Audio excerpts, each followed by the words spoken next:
الرسالہ April 2018 مقالید السماوات والارض۔ قرآن میں اللہ رب العالمین کی قدرت کو مختلف الفاظ میں بیان کیا گیا ہے۔ اس سلسلے میں ایک آیت کے الفاظ یہ ہیں: لَهُ مَقَالِيدُ السَّمَاوَاتِ وَالْأَرْضِ يَبْسُطُ الرِّزْقَ لِمَن يَشَاءُ وَيَقْدِرُ إِنَّهُ بِكُلِّ شَيْءٍ عَلِيمٌ، یعنی اسی کے اختیار میں ہیں آسمانوں اور زمین کی کنجیاں ہیں۔ وہ جس کے لیے چاہتا ہے زیادہ روزی دیتا ہے اور جس کو چاہتا ہے کم کر دیتا ہے، بے شک وہ ہر چیز کا علم رکھنے والا ہے۔ اس بات کو دوسرے الفاظ میں اس طرح کہا جا سکتا ہے کہ پوری کائنات کا سوئچ بورڈ اللہ رب العالمین کے پاس ہے۔ وہ جس سوئچ کو چاہے آن کرے اور جس سوئچ کو چاہے آف کر دے۔ آدمی کو چاہیے کہ وہ صرف اللہ رب العالمین پر بھروسہ کرے۔ وہ مانگے تو اللہ رب العالمین سے مانگے، وہ امید رکھے تو صرف اللہ رب العالمین سے امید رکھے۔ اس معاملے میں اس کا یقین اتنا بڑھا ہوا ہو کہ وہ اللہ رب العالمین سے کبھی اور کسی حال میں مایوسی کا شکار نہ ہو۔ یہ یقین کسی انسان کے اندر اس وقت پیدا ہوتا ہے جبکہ وہ اللہ رب العالمین کو شعور کی سطح پر دریافت کر لے۔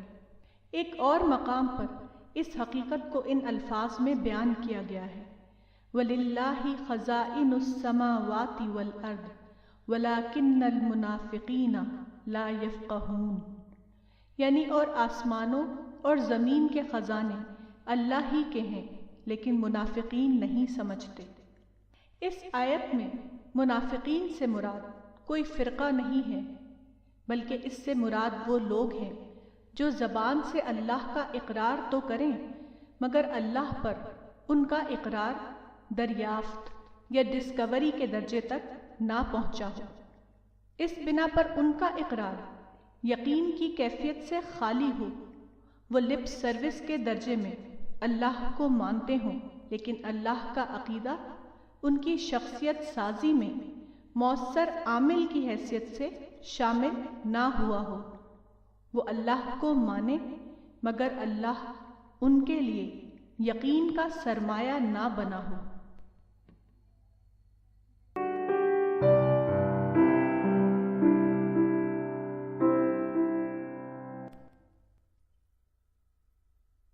احسن العمل کا انتخاب۔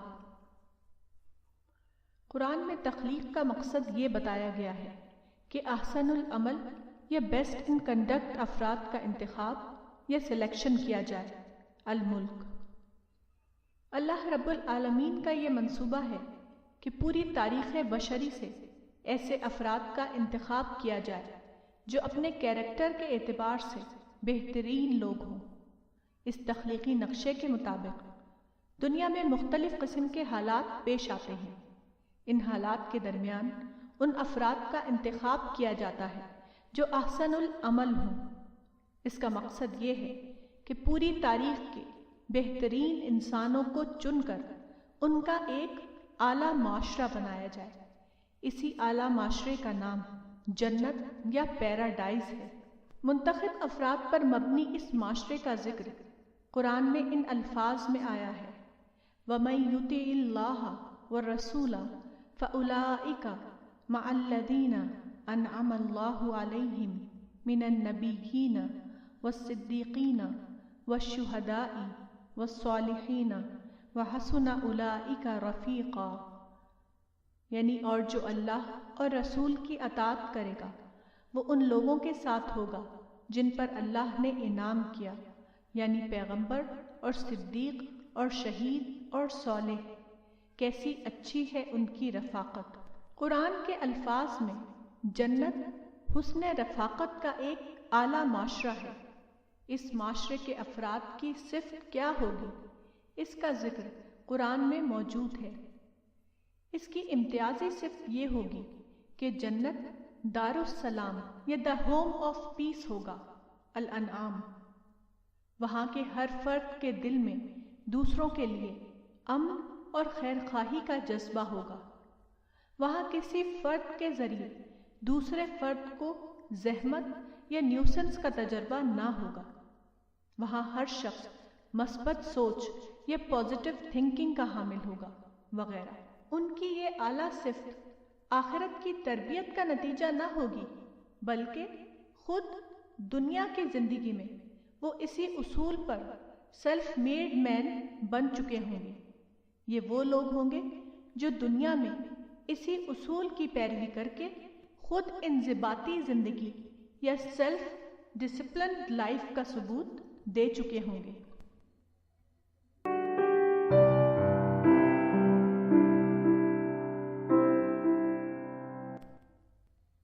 ابدی جنت۔ قرآن میں بتایا گیا ہے کہ جنت کا انعام غیر ممنون انعام یا اینڈلیس ریوارڈ ہوگا۔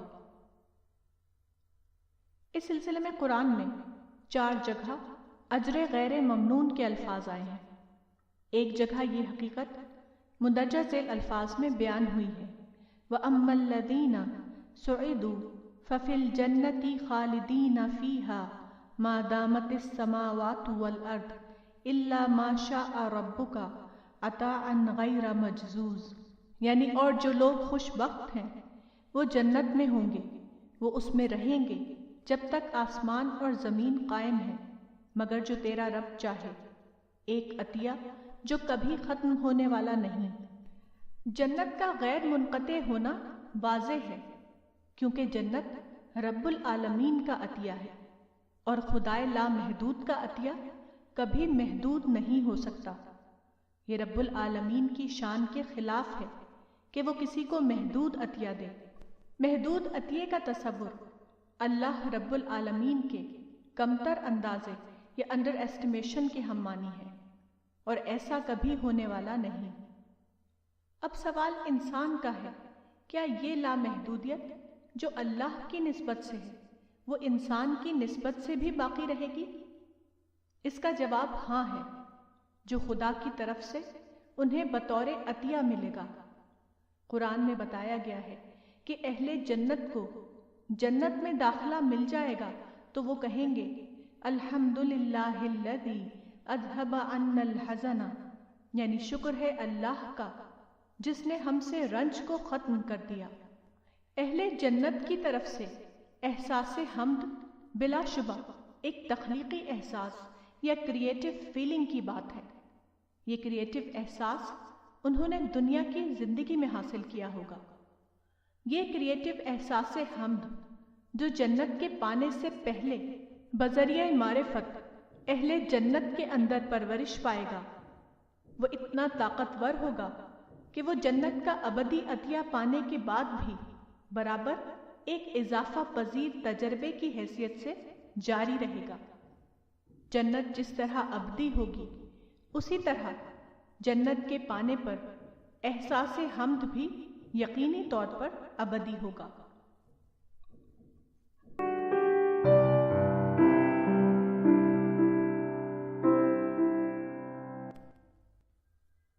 اللہ کا ذکر۔ ایک حدیث رسول ان الفاظ میں آئی ہے، الا انبئکم بخیر اعمالکم وازکاها عند ملیککم وارفعها فی درجاتکم وخیر لکم من انفاق الذهب والورق وخیر لکم من ان تلقوا عدوکم فتضربوا اعناقهم ويضربوا اعناقکم قالوا بلا قال ذکر اللہ تعالی۔ سنن الترمذی۔ یعنی کیا میں تمہیں سب سے بہتر اعمال کے بارے میں نہ بتاؤں؟ وہ تمہارے بادشاہ کے نزدیک بہت پاکیزہ ہے، وہ تمہارے درجات کے لیے سب سے بلند ہے، اور وہ تمہارے لیے بہتر ہے سونا اور چاندی خرچ کرنے سے، اور وہ اس سے بہتر ہے کہ تم اپنے دشمنوں سے ملو، تم ان کی گردنیں مارو اور وہ تمہاری گردنیں مارے۔ صحابہ نے کہا کہ کیوں نہیں؟ آپ نے کہا اللہ کا ذکر۔ یہاں ذکر اللہ سے مراد اللہ کا لفظی ورد نہیں ہے، بلکہ اس سے مراد اللہ کی شعوری یاد یا انٹلیکچوئل ریممبرنس ہے۔ یہ یاد شعوری یا نان سٹاپ انداز میں ہر وقت مطلوب ہے۔ یہ شعوری یاد کسی قسم کے روٹین کا نام نہیں ہے، بلکہ وہ اعلیٰ حقیقت کی دریافت کے نتیجے میں ذہن انسانی میں خود بخود پیدا ہوتی ہے۔ یہ ایک زندہ اور تخلیقی سوچ ہے جس کا ذکر قرآن میں آیا ہے۔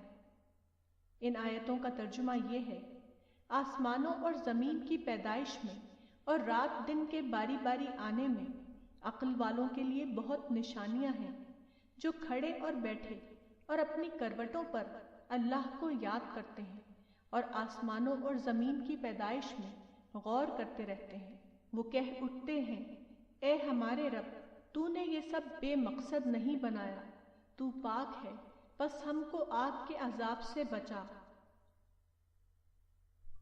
یہ اعلیٰ ذکر کسی انسان کے اندر اس وقت پیدا ہوتا ہے جبکہ وہ گہرے غور و فکر کے ذریعے اللہ رب العالمین کو دریافت کرے۔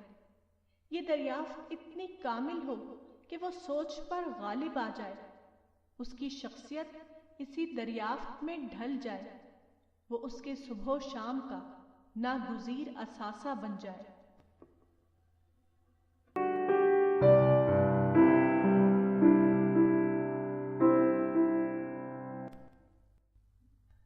قرآن فہمی کا معیار۔ لوگوں نے قرآن فہمی کا خود ساختہ طور پر ایک غلط معیار بنا رکھا ہے۔ وہ قرآن فہمی اس کو سمجھتے ہیں کہ اس میں الفاظ کی تحقیق ہو، فنی تجزیہ کیا گیا ہو، اس کے اندر شخصیتوں کے حوالے درج ہوں، قرآن کی آیتوں کی تفسیر شان نزول کے حوالے سے کی گئی ہو، اس میں قرآن کی آیتوں کا ربط یا آرڈر بیان کیا گیا ہو وغیرہ۔ مگر یہ سب قرآن فہمی کے خود ساختہ معیار ہیں۔ اس طرح کے بظاہر تحقیقی مضمون میں قاری کو سب کچھ ملتا ہے، لیکن وہی چیز نہیں ملتی جو قرآن و سنت کا مقصد اصلی ہے، جس کو قرآن میں ذکر اور تذکر جیسے الفاظ میں بیان کیا گیا ہے۔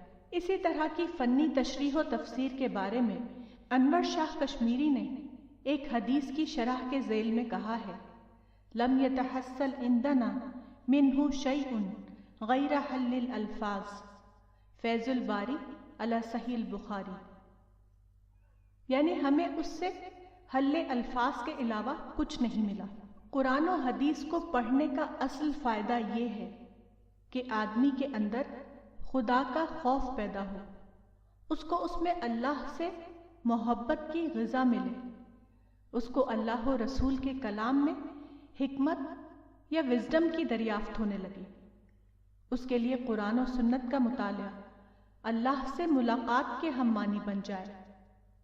وہ قرآن و سنت کو پڑھے تو اس کو محسوس ہو کہ وہ عالم آخرت میں اللہ رب العالمین کے سامنے کھڑا ہوا ہے۔ اللہ اور رسول کا کلام پڑھنے سے اس کے اندر محاسبہ یا انٹروسپیکشن کا جذبہ پیدا ہو۔ اس کے لیے قرآن و سنت کا مطالعہ جنت اور جہنم کے تعارف کے ہم معنی بن جائے۔ قرآن و حدیث کے مطالعے کا مقصد یہ نہیں ہے کہ کچھ فنی نکات کا حل آپ کو مل جائے، بلکہ قرآن و حدیث کے مطالعے کا مقصد یہ ہے کہ آپ کے اندر فکری بھونچال پیدا ہو، آپ کے اندر اسپریچول سٹارمنگ آئے، آپ کا ذہن نان کریٹو سے کریٹو بن جائے۔ قرآن و حدیث کا صحیح مطالعہ وہ ہے جو آپ کو سجدہ قربت کا تجربہ کرا دے۔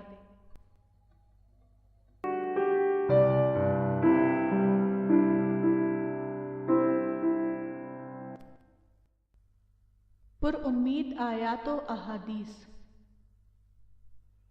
امام سیوطی نے لکھا ہے کہ قرآن میں امید افزا آیتوں کی تعداد 10 سے کچھ زیادہ ہے۔ الاتقان فی علوم القرآن۔ ان میں سے ایک آیت یہ ہے: قل یا عبادی الذین اسرفوا علی انفسہم لا تقنطوا من رحمت اللہ ان اللہ یغفر الذنوب جمیعا انہ هو الغفور الرحیم۔ یعنی کہو کہ اے میرے بندو جنہوں نے اپنی جانوں پر زیادتی کی ہے، اللہ کی رحمت سے مایوس نہ ہو، بے شک اللہ تمام گناہوں کو معاف کر دیتا ہے، وہ بڑا بخشنے والا مہربان ہے۔ اسی طرح احادیث میں بھی اسی قسم کے پر امید اقوال آئے ہیں۔ ایک حدیث رسول ان الفاظ میں آئی ہے: لما خلق اللہ الخلق کتب کتابا فہو عندہ فوق العرش ان رحمتی سبقت غضبی، مسند احمد۔ وفی روایت ان رحمتی غلبت غضبی، یعنی جب اللہ نے مخلوق کو پیدا کیا تو اس نے ایک کتاب لکھی، یہ کتاب اس کے پاس عرش کے اوپر ہے، بے شک میری رحمت میرے غضب سے آگے ہے۔ ایک اور روایت میں ہے: بے شک میری رحمت میرے غضب پر غالب ہے۔ قرآن کی مذکورہ آیت ایک بے حد پر امید آیت ہے۔ اسی طرح حدیث بھی ایک بے حد پر امید حدیث ہے۔ دونوں میں جو مشترک بات ہے وہ یہ ہے کہ اس امید کی بنیاد رحمت ہے۔ اللہ رب العالمین کی صفات میں ایک صفت اس کا رحیم و کریم ہونا ہے۔ وہ اپنے بندوں کے ساتھ ہمیشہ رحمت کا معاملہ فرماتا ہے۔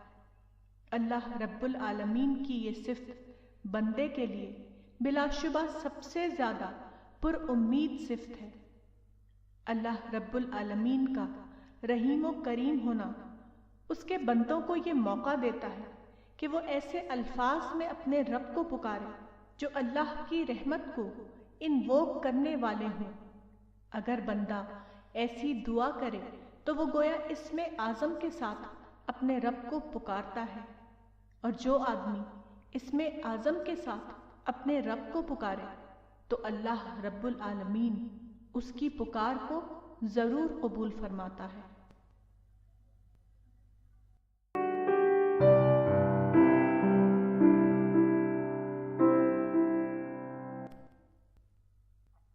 اللہ سے امید۔ انسان کی تخلیق کے بارے میں ایک حدیث رسول ان الفاظ میں آئی ہے: خلق اللہ آدم علی صورتہ، صحیح بخاری، یعنی اللہ نے آدم کو اپنی صورت پر پیدا کیا۔ اس حدیث میں آدم سے مراد انسان ہے، اور صورت یا امیج کا مطلب یہ ہے کہ انسان کے اندر اس مثبت یا پازیٹیو صفات کا ایک شمع، ویری لٹل پارٹ رکھ دیا گیا ہے جو اللہ رب العالمین کے اندر کامل معنوں میں موجود ہے، مثلا رحم و شفقت۔ یہ حدیث رسول ایک امید یا ہوپ کی حدیث ہے۔ یہ حدیث آپ کو موقع دیتی ہے کہ آپ اللہ سے امید قائم کریں۔ وہ یہ کہ اللہ نے جب انسان کے اندر رحمت کا یہ جذبہ رکھا ہے کہ غصہ آنے پر وہ کسی کو معاف کر دے، تو خود اللہ کے اندر یہ صفت یقیناً بے حساب گنا زیادہ درجے میں ہوگی۔ اس لیے انسان کو کبھی اللہ کے عطیے کے بارے میں مایوسی میں مبتلا نہیں ہونا چاہیے۔ یہ سوچتے ہوئے مجھے ایک واقعہ یاد آیا جس کو میں نے خود ذاتی طور پر دیکھا ہے۔ یہ برٹش انڈیا کا واقعہ ہے۔ اس وقت میں نوجوانی کی عمر میں تھا اور اعظم گڑھ کے ایک گاؤں میں رہتا تھا۔ ایک دن میں نے دیکھا کہ ایک زمیندار یا لینڈ لارڈ نے گاؤں کے ایک دلت کو اپنے گھر پر بلایا۔ دلت نے زمیندار کا ایک کام نہیں کیا تھا، اس لیے وہ اس پر غصہ تھا۔ اس نے دلت کو اپنے سامنے بٹھایا اور اس کو اس کی غلطی یاد دلائی اور ڈنڈا ہاتھ میں لے کر کہا کہ آج میں تم کو ماروں گا۔ دلت اپنی پیٹھ کھول کر بیٹھ گیا اور کہا، بابو لے مارا، لیجئے صاحب ماریے۔ یہ سن کر زمیندار کے ہاتھ سے ڈنڈا چھوٹ کر گر پڑا۔ اس نے دلت سے کہا کہ جاؤ، میں نے معاف کیا۔ یہ کہہ کر زمیندار اپنے گھر کے اندر چلا گیا۔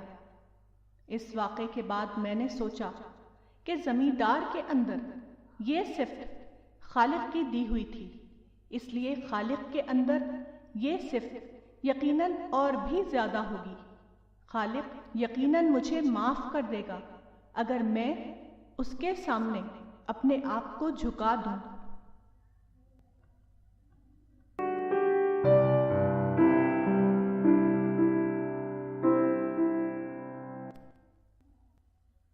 آخرت کا مضمون۔ ایک آدمی قرآن اور حدیث کا مطالعہ کرے، وہ صحابہ کے حالات کو پڑھے۔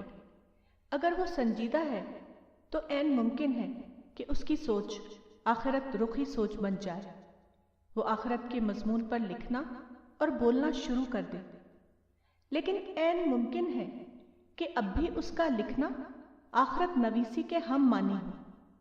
فنی اعتبار سے صحیح ہونے کے باوجود اس کے لکھنے اور بولنے میں آخرت کا گہرا ادراک شامل نہ ہو۔ لیکن آدمی اگر لمبی عمر پائے، اس پر بیماری اور حادثات کے حالات گزریں، یہاں تک کہ وہ بوڑھا ہو جائے، اس پر بڑھاپے کے حالات گزریں، وہ عجز اور کمزوری کے حالات سے دوچار ہو، اگر ایسا ہو تو اس کا آخرت کا علم آخرت کا گہرا احساس بن جائے گا۔ پہلے اگر وہ آخرت کے اوپر لکھتا تھا تو اب وہ آخرت میں جینے والا بن جائے گا۔ جو آدمی اپنی عمر کے لحاظ سے آخرت میں جینے کے دور میں پہنچ جائے، اس کے لیے آخرت ایک ایسا موضوع بن جائے گا جس کا وہ ذاتی طور پر تجربہ کر رہا ہے۔ پہلے اگر وہ آخرت کو پڑھتا تھا تو اب وہ آخرت کو دیکھنے والا بن جائے گا۔ پہلے اگر وہ آخرت پر معلومات دیا کرتا تھا تو اب وہ ایسا انسان بن جائے گا جو گویا کہ آخرت کا ذاتی تجربہ کر رہا ہے۔ پہلے اگر وہ آخرت نویسی کرتا تھا تو اب وہ آخرت کے موضوع پر تجربہ نویسی کے مرحلے میں پہنچ جائے گا۔ ایسا آدمی بہت قیمتی ہوتا ہے۔ دوسروں کو چاہیے کہ وہ اس کی قدر کو پہچانیں، وہ اس کی صحبت سے فائدہ اٹھائیں، وہ اس کے تجربے سے زیادہ فائدہ اٹھائیں۔ کسی کی تحریر و تقریر سے آپ کو معلومات مل سکتی ہیں، لیکن تجربہ کار سے جو چیز ملتی ہے وہ اس سے زیادہ ہوتی ہے، یعنی آخرت والا بن جانا۔ تاہم تجربے کا دور اسی آدمی کے لیے مفید ہو سکتا ہے جو بڑھاپے سے پہلے آخرت کو جاننے والا ہو۔ وہ قرآن و حدیث کے ذریعے آخرت کا علم حاصل کرنے کے بعد آخرت میں جینے کی کوشش کرنے والا بن چکا ہو۔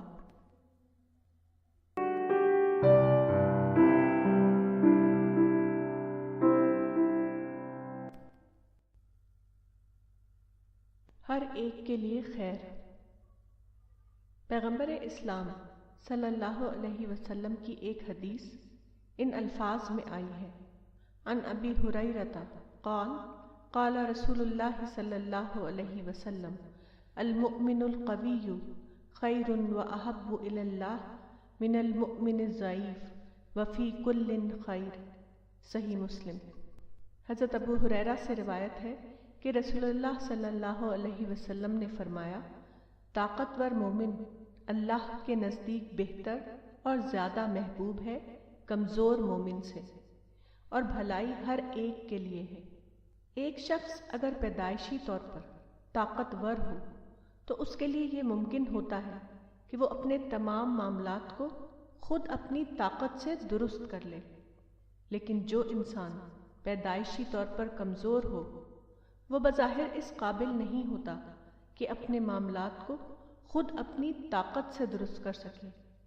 لیکن خیر دونوں کے لیے ہے، ایک کے لیے اپنی ذاتی طاقت کی بنیاد پر اور دوسرے کے لیے اللہ کی مدد کی بنیاد پر۔ جو آدمی ضعیف ہو، وہ اگر منفی نفسیات میں مبتلا نہ ہو تو اس کے اندر اللہ کی یاد جاگ اٹھتی ہے، وہ اللہ سے مدد کا طالب بن جاتا ہے۔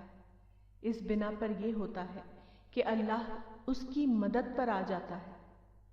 جب کمزور انسان یہ کہتا ہے کہ خدایا تو نے مجھ کو کمزور پیدا کیا، اب تجھ ہی کو یہ کرنا ہے کہ تو میری کمزوری کی تلافی کرے، اس قسم کی دعا اللہ کی رحمت کو انووک کرنے والی ہوتی ہے۔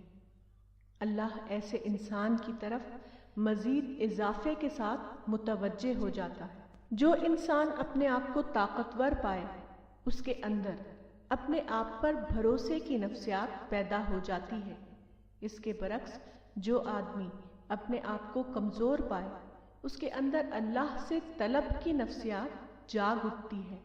وہ دعا کرنے لگتا ہے کہ خدایا تو نے مجھے ضعیف پیدا کیا ہے، اب تو ہی میرے ضعف کی تلافی فرما۔ اس طرح کی دعا ضرور قبول ہوتی ہے، اور بندہ ضعیف اللہ کی مدد سے وہ کام کر لیتا ہے جو اکثر حالات میں بندہ قوی کے لیے ممکن نہیں ہوتا، مگر اس کی ایک شرط ہے، وہ یہ کہ بندہ ضعیف کے اندر تواضع یا موڈیسٹی کی صفت پائی جاتی ہو۔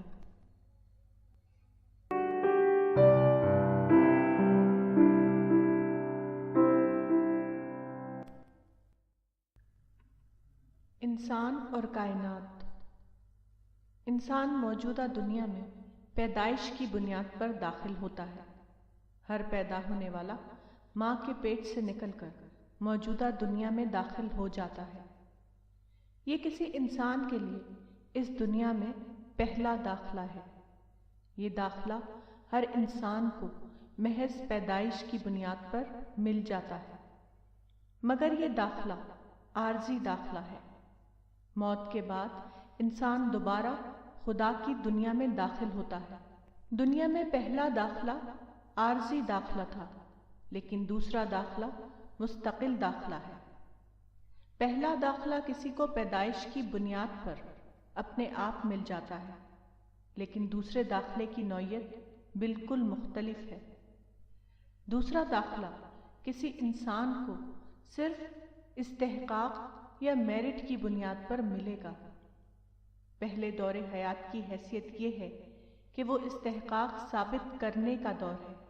پہلے دور حیات میں انسان کو یہ کرنا ہے کہ وہ اپنے عمل سے یہ ثابت کرے کہ وہ خدا کی دنیا میں مستقل قیام کا واقعی حقدار ہے۔ اس دوسرے داخلے کے بارے میں قرآن کی چند آیتیں یہ ہیں: یومئذ تعرضون لا تخفی منکم خافیہ فاما من اوتی کتابہ بیمینہ فیقول ہاؤم اقرؤوا کتابیہ انی ظننت انی ملاق حسابیہ فہو فی عیشۃ راضیہ فی جنت عالیہ قطوفہا دانیہ کلوا واشربوا ہنیئا بما اسلفتم فی الایام الخالیہ۔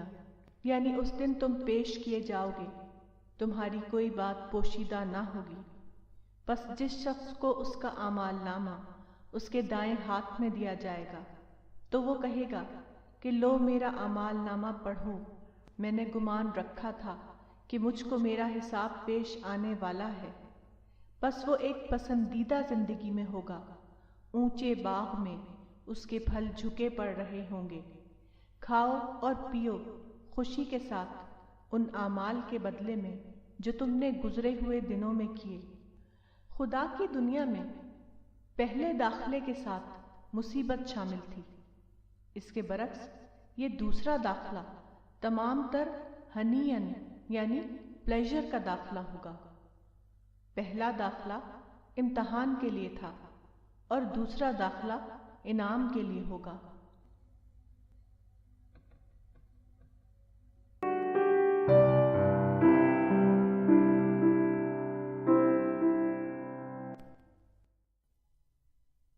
غیر حقیقت پسندانہ منصوبہ۔ قرآن میں ایک فطری حقیقت کو ان الفاظ میں بیان کیا گیا ہے: تمہاری امانی سے کچھ نہیں ہوگا۔ النساء۔ امانی کا مطلب ہے بے بنیاد آرزوئیں یا فالس ڈیزائرز۔ یہ بات قرآن میں مذہبی معنی میں آئی ہے، مگر یہی بات سیکولر معنی میں بھی درست ہے، یعنی دنیاوی معاملات میں غیر حقیقت پسندانہ منصوبہ بندی یا ان ریئلسٹک پلاننگ کا طریقہ اختیار کرنا۔ موجودہ دنیا حقائق کی دنیا ہے۔ یہاں امانی کی بنیاد پر جو منصوبہ بنایا جائے وہ نتیجے کے اعتبار سے ہمیشہ ناکام رہے گا۔ ایسے موقع پر لوگ عام طور پر اپنی ناکامی کا الزام دوسروں کے اوپر ڈالتے ہیں، مگر ایسا رد عمل ناکامی پر نادانی کا اضافہ ہے۔ اس دنیا میں ہر ناکامی خود اپنی غیر حقیقت پسندانہ منصوبہ بندی کی بنیاد پر ہوتی ہے۔ اس لیے جب بھی آدمی کو اس قسم کا تجربہ ہو تو اس کو چاہیے کہ وہ دوسری غلطی نہ کرے۔ وہ دوسروں کی شکایت کرنے کے بجائے خود اپنی غلطی کو دریافت کرے اور مبنی پر حقیقت منصوبہ بندی کے ذریعے دوبارہ اپنے کو کامیاب بنانے کی کوشش کرے۔ غیر حقیقت پسندانہ منصوبہ ہمیشہ دو سبب سے ہوتا ہے، یا غلط نشانہ یا گول کی وجہ سے، یا غلط تدبیر کی وجہ سے۔ غلط نشانے کا مطلب یہ ہے کہ آدمی ایسی چیز کو نشانہ بنائے جو باعتبار حالات اس کے لیے قابل حصول یا اچیویبل ہی نہ ہو۔ مثلا عالمی حکومت۔ تاریخ بتاتی ہے کہ جس نے بھی اپنے لیے عالمی گورنمنٹ کا نشانہ اختیار کیا وہ ہمیشہ ناکام رہا۔ دوسری چیز غلط تدبیر ہے۔ مثلا اس دنیا میں ہمیشہ کوئی کامیابی پرامن طریقہ کار کے ذریعے حاصل ہوتی ہے۔ متشددانہ طریقہ کبھی کامیاب نہیں ہوتا۔ ایسی حالت میں جو شخص بھی متشددانہ طریقہ اختیار کرے گا، خواہ بطور خود وہ اس کو کتنا ہی درست سمجھتا ہو، وہ لازمی طور پر ناکامی سے دوچار ہوگا۔ آدمی کو چاہیے کہ وہ کبھی امانی کی بنیاد پر کوئی منصوبہ نہ بنائے، نہ انفرادی سطح پر اور نہ قومی سطح پر۔ جو شخص بھی ایسا کرے گا وہ لازماً ناکام ہوگا، خواہ اس نے بطور خود اس کے لیے کتنے ہی زیادہ خوبصورت الفاظ وضع کیے ہوں۔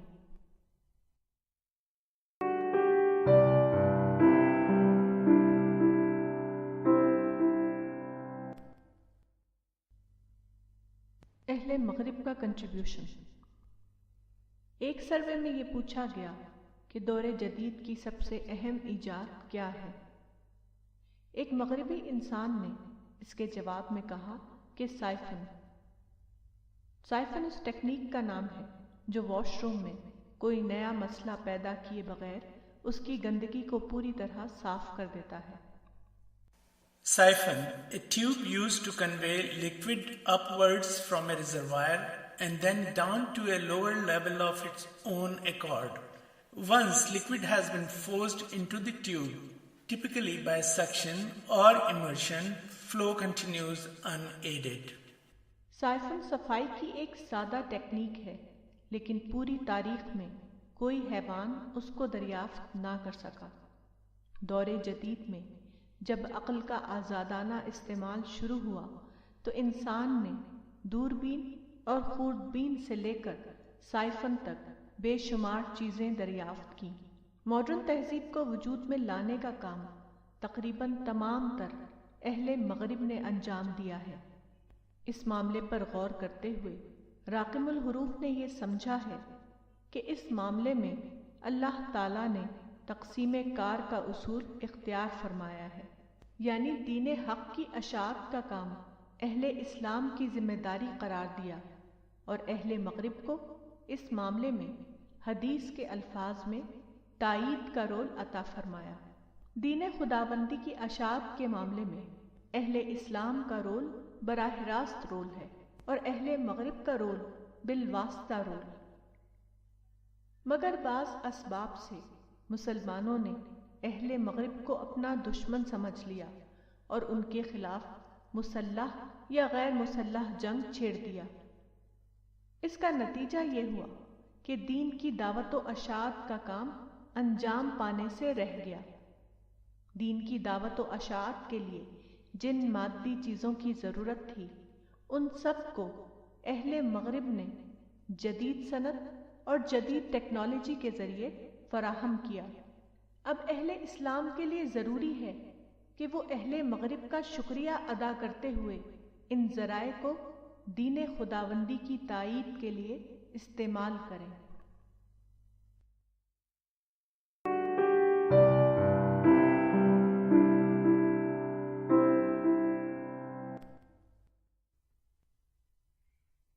اجماع کی حقیقت۔ پیغمبر اسلام صلی اللہ علیہ وسلم نے اپنے آخری زمانے میں فرمایا تھا، ترکت فیکم امرین لن تضلوا ما تمسکتم بہما کتاب اللہ و سنت نبیہ، یعنی میں تمہارے درمیان دو چیزیں چھوڑ رہا ہوں، تم ہرگز گمراہ نہ ہوگے جب تک تم ان دونوں کو پکڑے رہو گے، اللہ کی کتاب اور اس کے نبی کی سنت۔ اس قول رسول سے یہ ثابت ہوا کہ مصدر شریعت صرف دو ہیں، کسی کو یہ حق نہیں کہ وہ اس تعداد میں اضافہ کر کے ان کو 3 یا 4 بنا لے۔ صحابہ اور تابعین کے زمانے میں دین کے بارے میں یہی تصور پایا جاتا تھا، اس زمانے میں یہی دو چیزیں مصادر شریعت کی حیثیت رکھتی تھیں، لیکن عباسی خلافت کے زمانے میں فقہا کا دور آیا۔ اس وقت یہ مان لیا گیا کہ قرآن و سنت کے علاوہ ایک اور مصدر شریعت بھی ہے، اور وہ مسلم علماء کا اجماع ہے۔ فقہا کے اس اضافے کو عام طور پر مسلمانوں کے درمیان تسلیم کر لیا گیا۔ علماء کے اجماع کو مصدر شریعت کا درجہ دینا کلی طور پر غلط نہ تھا، تاہم اس اجماع کی حیثیت صرف وقتی معنی میں تھی، نہ کہ ابدی معنی میں۔ یعنی اگر مسلمانوں کے درمیان ایک مسئلہ پیدا ہو، اس پر کوئی واضح حکم پہلے سے موجود نہ ہو، تو وہ علماء کی مجلس میں زیر بحث آئے گا۔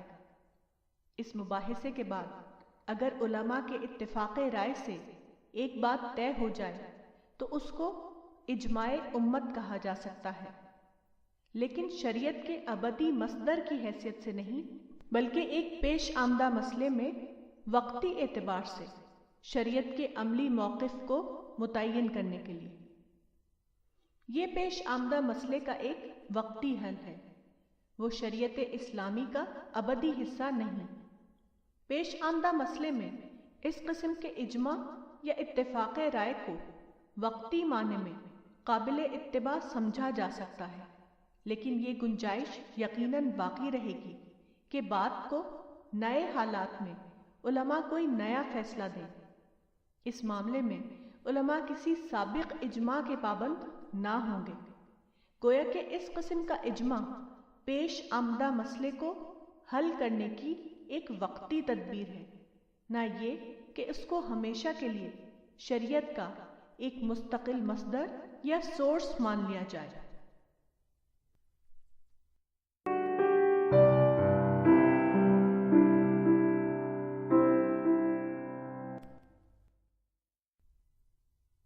اجتہاد کیا ہے؟ اجتہاد کا لفظی مطلب ہے پوری کوشش کرنا، to strive۔ اجتہاد کا لفظ حدیث کی 2 روایتوں میں آیا ہے۔ ان دونوں حدیثوں میں اجتہاد کا مطلب ہے کسی معاملے میں امر شرعی معلوم کرنے کی کوشش کرنا۔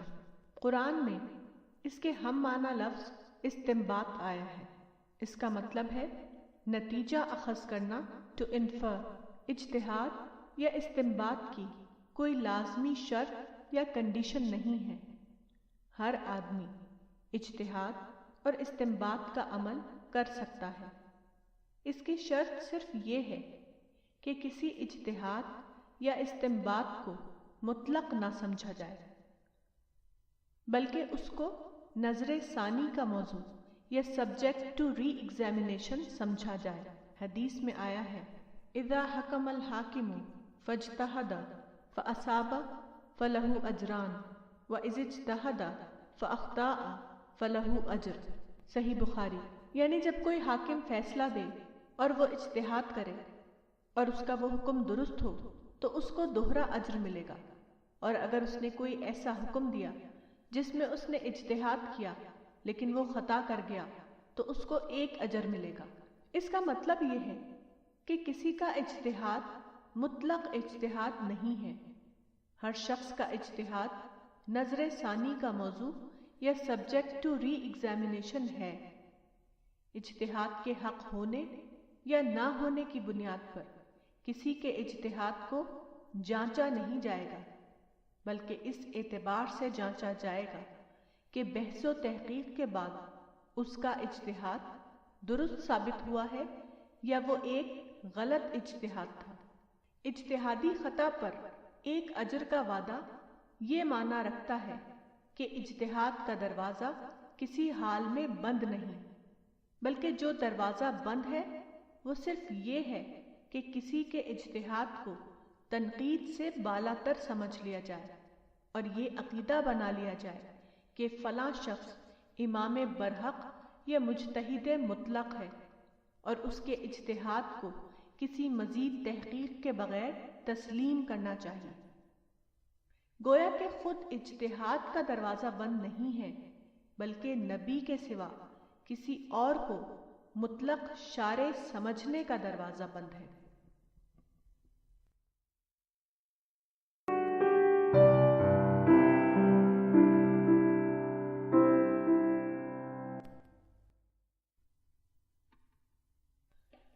منسوخ موقوف۔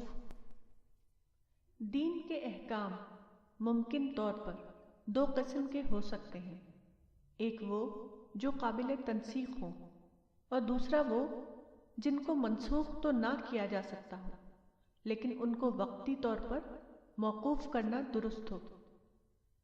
کسی شرعی حکم کو منسوخ یا ایبروگیٹ کرنا ایک اصولی معاملہ ہے، اور اصولی معاملے میں تغیر کا حق صرف شارع کو ہے، اور جہاں تک موقوف یا سسپینڈ کرنے کا معاملہ ہے وہ ایک اجتہادی معاملہ ہے، اور امت کے علماء دلائل شرعیہ کے ذریعے بطور اجتہاد ایسا کر سکتے ہیں۔ مثلا رسول اللہ صلی اللہ علیہ وسلم کے مدنی دور میں وقتی طور پر قبلہ یہود کو قبلہ مسلمین قرار دے دیا گیا، لیکن بعد کو یہ حکم متروک ہو گیا، یعنی کعبہ ابدی طور پر اہل اسلام کا قبلہ قرار پایا۔ اب کسی کو یہ حق نہیں کہ وہ اس حکم میں تغیر کرے۔ کسی حکم کو موقوف قرار دینے کا معاملہ ایک اجتہادی معاملہ ہے۔ مثلا اعداد قوت کے بارے میں حدیث میں آیا ہے کہ اس سے مراد تیر اندازی ہے۔ پیغمبر اسلام نے قرآن کی آیت پڑھی وَأَعِدُّوا لَهُم مَا اسْتَطَعْتُم مِّن قُوَّةٍ اور کہا الا ان القوة الرمي الا ان القوة الرمي الا ان القوة الرمي، صحیح مسلم۔ موجودہ زمانے میں اس حکم کی حیثیت ایک موقوف حکم کی ہے، لیکن اگر کسی وقت حالات کا تقاضا ہو کہ رمی کے طریقے کو دوبارہ اختیار کیا جائے تو اس طریقے کو اختیار کیا جا سکتا ہے۔ گویا کہ کسی حکم کا موقوف ہونا ہمیشہ مشروط معنی میں ہوتا ہے۔ کسی حکم کو منسوخ قرار دینے کا اختیار صرف شارع کو ہے، یعنی اللہ اور اللہ کے رسول کو، اور جہاں تک موقوف قرار دینے کا معاملہ ہے یہ ایک اجتہادی فعل ہے۔ امت کے علماء کو یہ حق ہے کہ وہ قانون ضرورت یا لا آف نیسیسٹی کے تحت کسی حکم کو وقتی طور پر موقوف قرار دے دیں۔ اسی کی ایک مثال یہ ہے کہ اصحاب رسول کے زمانے میں اہل فتنہ سے قتال کا حکم دیا گیا تھا۔ یہ حکم چونکہ شریعت کے متن میں موجود ہے اس لیے کوئی شخص اس کو منسوخ نہیں قرار دے سکتا، البتہ ضرورت شرعیہ کے تحت بطور اجتہاد اس حکم کو موقوف قرار دیا جا سکتا ہے۔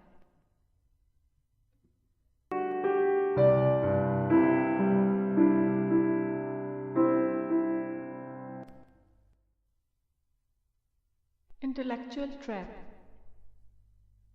قرآن میں ایک حقیقت کو ان الفاظ میں بیان کیا گیا ہے، وقالت الیہود والنصارى نحن ابناء اللہ واحباؤہ قل فلم يعذبكم بذنوبكم بل انتم بشر ممن خلق، یعنی اور یہود و نصارہ کہتے ہیں کہ ہم خدا کے بیٹے اور اس کے محبوب ہیں، تم کہو کہ پھر وہ تمہارے گناہوں پر تم کو سزا کیوں دیتا ہے؟ نہیں، بلکہ تم بھی اللہ کی پیدا کی ہوئی مخلوق میں سے ایک فرد ہو۔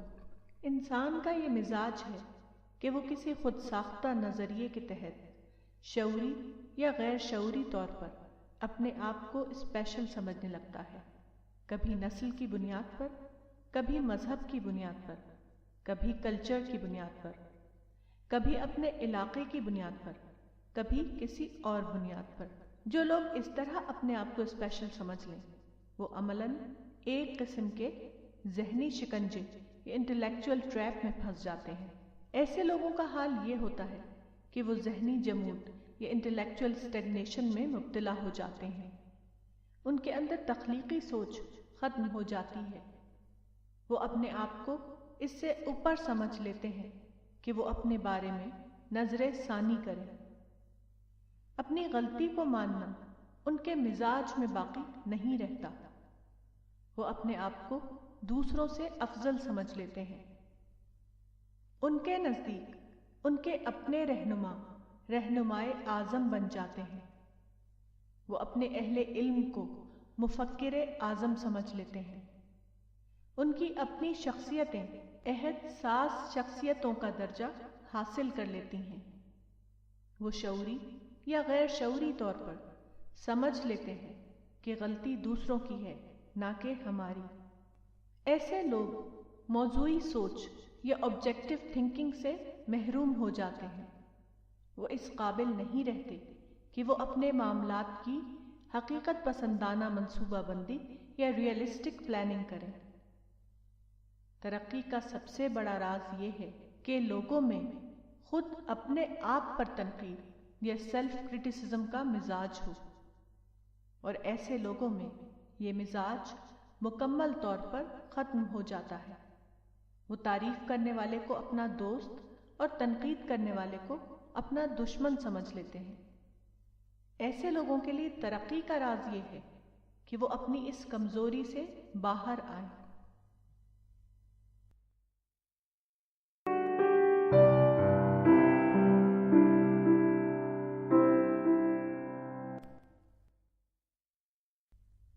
ملت ابراہیم۔ لکھنؤ سے الرسالہ کے ایک قاری نے مولانا صاحب سے ایک سوال پوچھا ہے۔ انہوں نے لکھا ہے کہ قرآن میں ایک سے زیادہ بار اتباع ملت ابراہیم کا حکم دیا گیا ہے۔ یہ ملت ابراہیم کیا ہے؟ براہ کرم واضح کریں۔ اس سوال کا جواب یہ ہے کہ وہ چیز جس کو ہم ملت ابراہیم یا ابراہیمی ملت کہتے ہیں وہ وہی ہے جس کا دوسرا نام اسلام ہے۔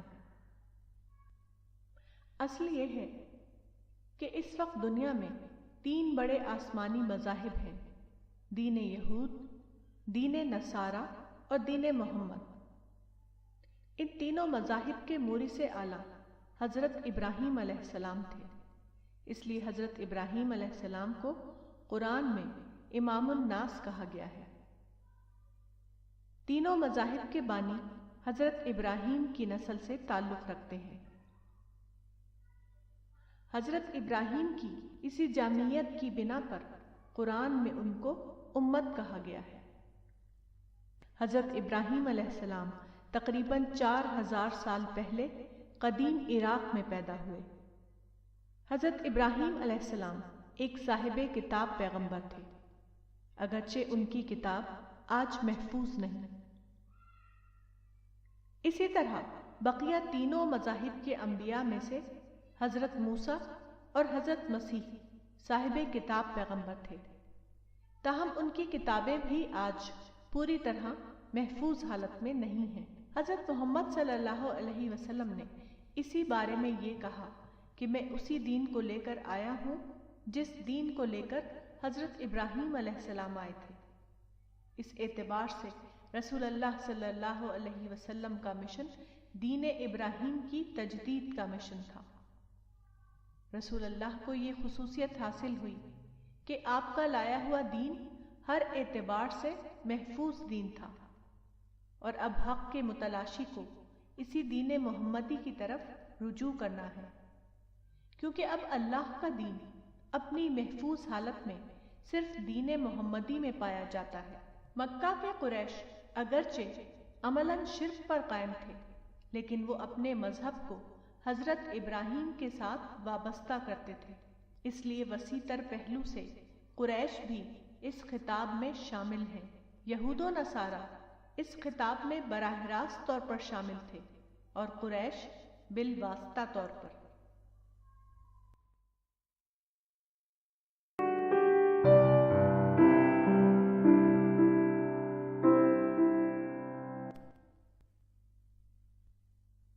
خدا کا وجود۔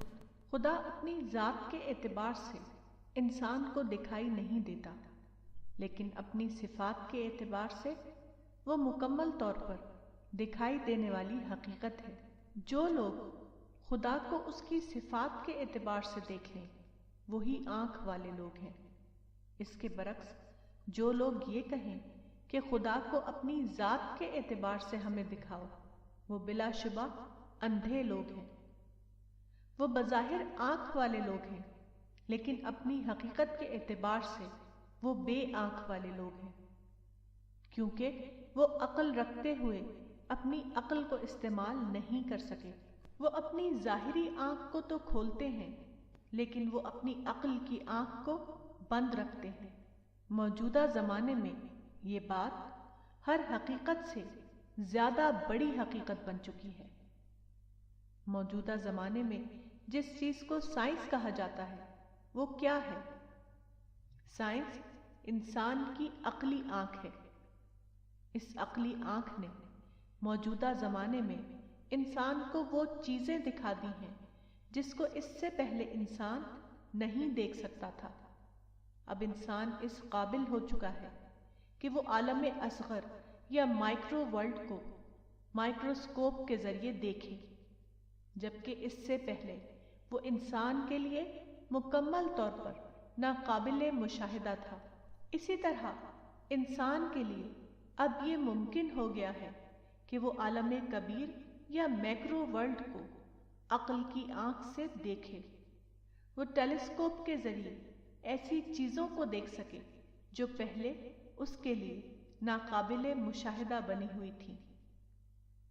آج مائکروسکوپ نے ان چیزوں کو انسان کے لیے قابل مشاہدہ بنا دیا ہے جو پچھلے زمانے میں ناقابل مشاہدہ سمجھی جاتی تھیں۔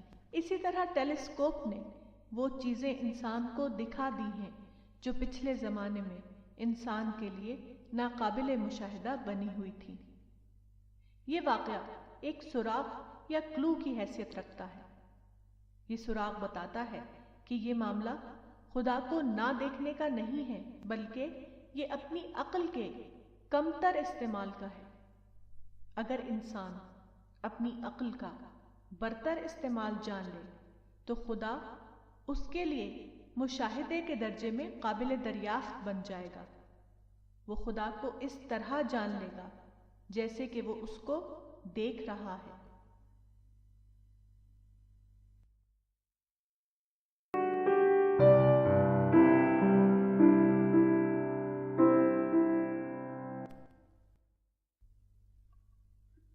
کامیاب منصوبہ بندی۔ پیغمبر اسلام صلی اللہ علیہ وسلم نے سن 6 ہجری کے آخر میں مکہ کے لیڈروں سے ایک معاہدہ کیا جو حدیبیہ کے نام سے مشہور ہے۔ عام طور پر حدیبیہ کو غزوۃ الحدیبیہ کہا جاتا ہے، مگر یہ درست نہیں، کیونکہ حدیبیہ کے موقع پر فریقین کے درمیان کوئی لڑائی نہیں ہوئی۔ اس کے برعکس جو ہوا وہ یہ تھا کہ دونوں فریقوں کے درمیان باہمی امن کا معاہدہ طے ہوا۔ الحدیبیہ عرب کے ایک علاقے کا نام ہے جو مدینہ اور مکہ کے تقریباً درمیانی مقام پر واقع ہے۔ پیغمبر اسلام صلی اللہ علیہ وسلم نے ایک پروگرام کے تحت یہاں 2 ہفتے قیام کیا۔ یہاں آپ نے مکہ کے لیڈروں سے گفت و شنید یا نیگوسیشن کی۔ اس کے بعد فریقین کے درمیان 10 سال کے لیے ایک نا جنگ معاہدہ یا نو وار پیکٹ ہوا۔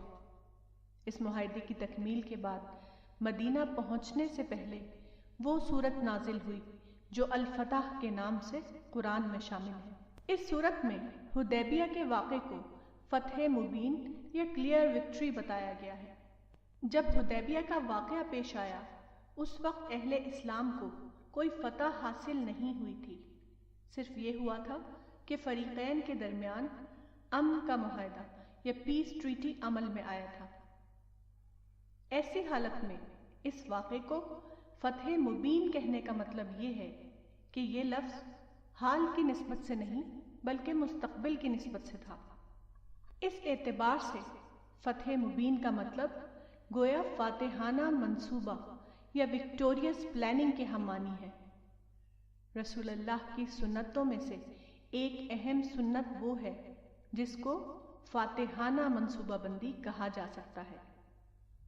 مگر سوال یہ ہے کہ رسول اللہ صلی اللہ علیہ وسلم اور آپ کے اصحاب مدینہ سے نکلے تھے مکہ جانے کے لیے، لیکن وہ معاہدے کے مطابق حدیبیہ سے واپس مدینہ آ گئے۔ اس لحاظ سے حدیبیہ کا واقعہ بظاہر ایک پسپائی کا واقعہ تھا، پھر اس کو فتح مبین کیوں کہا گیا؟ وہ اس لیے تھا کہ حدیبیہ کی بظاہر پسپائی اپنے نتیجے کے اعتبار سے فتح مبین تھی۔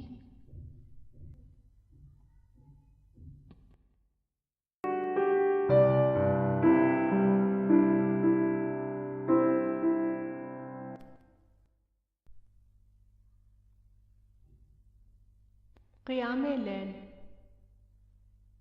پیغمبر اسلام صلی اللہ علیہ وسلم کو قیام لیل کا حکم دیتے ہوئے قرآن میں یہ آیات آئی ہیں، وَرَتِّلِ الْقُرْآنَ تَرْتِيلًا إِنَّا سَنُلْقِي عَلَيْكَ قَوْلًا ثَقِيلًا إِنَّ نَاشِئَةَ اللَّيْلِ هِيَ أَشَدُّ وَطْئًا وَأَقْوَمُ قِيلًا، یعنی قرآن کو ٹھہر ٹھہر کر پڑھو، ہم تم پر ایک بھاری بات ڈالنے والے ہیں، بے شک رات کا اٹھنا سخت روندنے والا ہے اور فہم کلام کے لیے نہایت خوب ہے۔ اس آیت میں اشد وطأ کا لفظ قیام لیل کی نسبت سے آیا ہے، یعنی اس سے نفس روندا جاتا ہے، اور اقوم قیلہ کا تعلق فہم کلام سے ہے، یعنی اس سے آدمی اس قابل بنتا ہے کہ وہ کلام کو زیادہ بہتر طریقے پر سمجھ سکے۔ یہ بات بظاہر پیغمبر اسلام کے بارے میں آئی ہے، تاہم پیغمبر کی اتباع کے اعتبار سے اس کا تعلق پوری امت سے ہے۔ اس میں پیغمبر کے حوالے سے پوری امت کے لیے رزق کا سامان موجود ہے۔ قرآن کی اس آیت میں وطأ شدید کا مطلب یہ ہے کہ پیغمبر اسلام رات کے وقت دیر تک کھڑے ہو کر عبادت کرتے تھے، اس سے آپ کو شدید بوجھ پڑتا تھا، گویا کہ آپ کا جسم روندا جا رہا ہے۔ اس وطأ شدید کا فائدہ یہ بتایا گیا ہے کہ اس سے آپ کے اندر قول اقوم کی صلاحیت پیدا ہوتی تھی۔ اس کا مطلب غالباً یہ ہے کہ جسمانی تعب آدمی کے لیے ایک قسم کا زحمت میں رحمت یا بلیسنگ ان ڈسگائز ہوتا ہے۔ اس سے آدمی کی سوچ بیدار ہوتی ہے، اس سے آدمی کے دماغ کی کھڑکیاں کھلتی ہیں، اس سے آدمی کے اندر زیادہ گہرائی کے ساتھ سوچنے کی صلاحیت جاگتی ہے۔ غالباً اس وطأ شدید میں دوسرے وہ دینی اعمال بھی شامل ہیں جن میں آدمی کو شدید تعب کا تجربہ ہو، جو گویا آدمی کی شخصیت کو روند ڈالے، جس میں آدمی کا یہ حال ہو کہ اس کی شخصیت گویا چکی کے دو پارٹ کے درمیان پس گئی ہے۔ اگر ایسا ہو تو وہ آدمی کے اندر اعلیٰ فہم کی صلاحیت پیدا کرنے کا ذریعہ بن جائے گا۔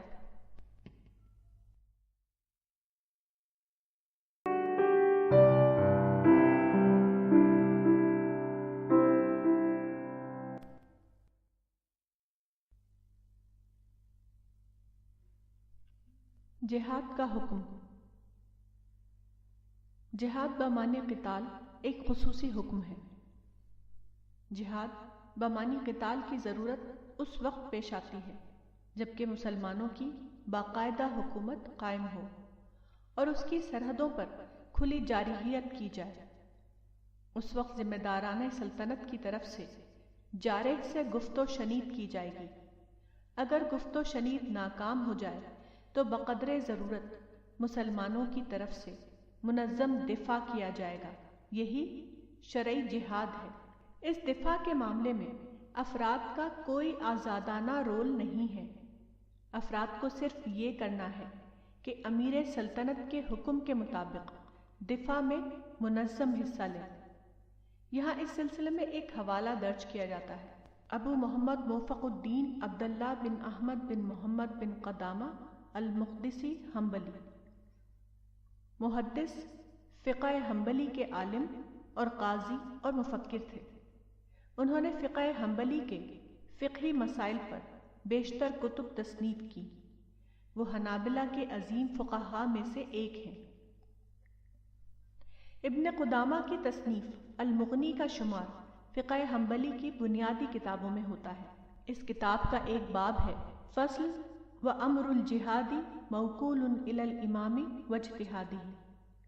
اس باب کے تحت مصنف لکھتے ہیں وَأَمْرُ الْجِهَادِ مَوْكُولٌ إِلَى الْإِمَامِ وَاجْتِهَادِهِ وَيَلْزَمُ الرَّعِيَّةَ طَاعَتُهُ فِيمَا يَرَاهُ مِنْ ذَلِكَ، یعنی جہاد اور اس کے اجتہاد کا معاملہ امام کے ذمے یا اسائنڈ ہے، اور رعیت پر لازم ہے کہ وہ اس معاملے میں جو حاکم کی رائے ہو اس کی اطاعت کرے۔ جہاد بمعنی قتال ایک منظم دفاعی امر ہے۔ جہاد کو شروع کرنا اور اس کو ختم کرنا دونوں باقاعدہ طور پر قائم شدہ حکومت کا کام ہے۔ اس معاملے میں افراد کا رول صرف حاکم کی اطاعت ہے، نہ کہ بطور خود جارح کے خلاف کوئی کارروائی کرنا۔ نماز بغیر امیر کے بھی ہو سکتی ہے، لیکن جہاد بمعنی قتال امیر کے بغیر سرتاسر ناجائز ہے۔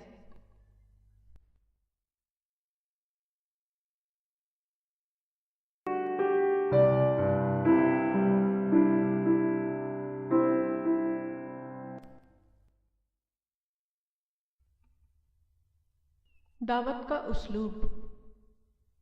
قرآن کا ایک حکم ان الفاظ میں آیا ہے فَأَعْرِضْ عَنْهُمْ وَعِظْهُمْ وَقُلْ لَهُمْ فِي أَنفُسِهِمْ قَوْلًا بَلِيغًا، یعنی پس تم ان سے اعراض کرو اور ان کو نصیحت کرو اور ان سے ایسی بات کہو جو ان کے دلوں میں اتر جائے۔ اس آیت میں قول بلیغ کے الفاظ استعمال ہوئے ہیں۔ ان کی تفسیر میں قاضی محمد ثناء اللہ پانی پتی نے لکھا ہے ای فی حق انفسہم قولا بلیغا یبلغ صمیم قلوبہم بالتأثیر، تفسیر المظہری، یعنی اپنی بات ایسے اسلوب میں کہو جس کی تاثیر ان کے دلوں کی گہرائیوں میں اتر جائے۔ دوسرے الفاظ میں یہ ایسا اسلوب جو ان کے ذہن کو ایڈریس کرنے والا ہو۔ یہاں اسلوب بلیغ کی یہ بات بظاہر مدعو کی نسبت سے ہے، لیکن اپنی حقیقت کے اعتبار سے وہ داعی کی نسبت سے ہے۔ اس سے معلوم ہوا کہ داعی کو چاہیے کہ وہ مدعو سے خطاب کرنے سے پہلے مدعو کے ذہن کا مطالعہ کرے، وہ جانے کہ مدعو کا مائنڈ سیٹ کیا ہے، اور پھر مدعو کے مائنڈ سیٹ کے مطابق دعوت کا اسلوب اختیار کرے۔ دعوت یک طرفہ اعلان یا ون سائیڈڈ اناؤنسمنٹ کا نام نہیں، بلکہ وہ ایک منصوبہ بند عمل کا نام ہے۔ داعی کو چاہیے کہ وہ مدعو کے لیے قابل فہم انڈرسٹینڈیبل انداز کو سمجھے، پھر اس کے بعد اپنے آپ کو اس کے مطابق تیار کرے۔ مثلا زمانہ اگر بدل جائے اور مدعو اگر نئے اسلوب میں سوچنے والا بن گیا ہو تو اس کو قدیم طرز کے متروک اسلوب میں خطاب کرنا دعوت کا مطلوب طرز نہ ہوگا۔ مدعو اگر حقائق کی زبان میں سوچنے والا ہو تو اس کو قیاس و مثال کے ذریعے خطاب کرنا دعوت کا مطلوب انداز نہ ہوگا۔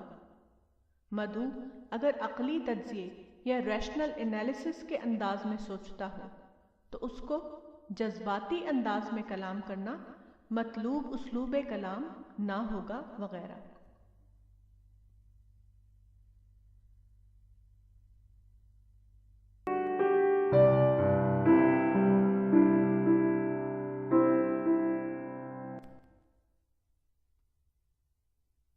خلاق علیم۔ اللہ رب العالمین کی ایک صفت خلاق علیم ہے۔ اس سلسلے میں قرآن کی ایک آیت یہ ہے اَوَلَيْسَ الَّذِي خَلَقَ السَّمَاوَاتِ وَالْأَرْضَ بِقَادِرٍ عَلَىٰ أَن يَخْلُقَ مِثْلَهُم بلا وہو الخلاق العلیم، یعنی کیا جس نے آسمانوں اور زمین کو پیدا کیا وہ اس پر قادر نہیں کہ ان جیسوں کو پیدا کر دے؟ ہاں وہ قادر ہے، اور وہی ہے بڑا پیدا کرنے والا، جاننے والا۔ اس آیت میں جس طرح خلاق یا دا گریٹ کریٹر آیا ہے، اسی طرح اس میں علیم سے مراد علام دا گریٹ نوئر ہے۔ اس کا مطلب یہ ہے کہ اللہ رب العالمین خلاق اور علام ہے۔ اللہ کی پیدا کی ہوئی کائنات اپنے آپ میں اس کا ثبوت ہے۔ اس حقیقت کی طرف قرآن کی ایک آیت میں اس طرح اشارہ کیا گیا ہے، اولم یر الذین کفروا ان السماوات والارض کانتا رتقا ففتقناہما وجعلنا من الماء کل شیء حی افلا یؤمنون، یعنی کیا انکار کرنے والوں نے نہیں دیکھا کہ آسمان اور زمین دونوں رتق کی حالت میں تھے، پھر ہم نے ان کو فتق کیا اور ہم نے پانی سے ہر جاندار چیز کو بنایا، کیا پھر بھی وہ ایمان نہیں لاتے؟ رتق کا مطلب ہے منظم الاجزاء یا جوائنٹ ٹوگیدر، اور فتق کا مطلب ہے پھاڑنا، ٹو ٹیئر اپارٹ۔ اس آیت کی ابتدا میں اولم یر الذین کفروا، کیا انکار کرنے والوں نے نہیں دیکھا کہ الفاظ آئے ہیں۔ اس میں اشارہ یہ ہے کہ رتق اور فتق کا یہ واقعہ انسان کے لیے مشاہدے کے درجے میں ایک معلوم واقعہ ہے۔ 20ویں صدی عیسوی میں یہ واقعہ سائنسی دریافتوں کے نتیجے میں علمی طور پر ایک معلوم واقعہ بن چکا ہے، جس کو عام زبان میں بگ بینگ کہا جاتا ہے۔ سائنسی دریافت کے مطابق بگ بینگ کا واقعہ تقریباً 13 بلین سال پہلے خلاء اسپیس میں پیش آیا۔